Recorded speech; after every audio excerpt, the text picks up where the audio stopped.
Perfeksionizm haqqında qısa bir shorts videosu çəkmişəm. Hal-hazırda onu demək istəyirəm ki, siz tutaq ki, hər hansı bir fəaliyyətdə əsasən şagirdlərə, abituriyentlərə səslənirəm. Fərz edək ki, siz riyaziyyat fənnindən imtahana hazırlaşırsınız və 100% nəticə əldə etmək istəyirsiniz.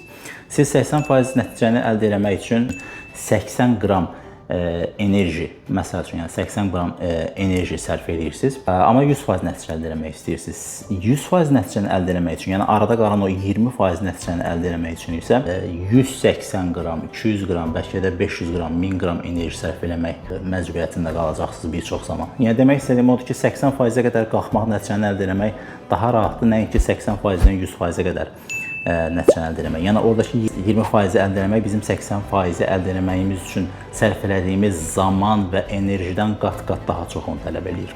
Burada demək istəmirəm ki, 100% nəticəni əldə etməyin. Təbii ki, əldə etməyə çalışın. Sadəcə burada fayda-zərər balansını doğru qurmağa çalışın. Əgər siz son 20% əldə etmək üçün ilk 80%-dən qat-qat daha çox vaxt və enerji sərf edirsinizsə, orada biraz fayda-zərəri balanslaşdırıb o haqda düşünmək lazımdır. Bəlkə o 20% sərf elədiyin enerji və vaxtı başqa bir sahəyə yönəlsəniz, orada daha faydalı ola bilərsiniz. Bu haqda məncə düşünün.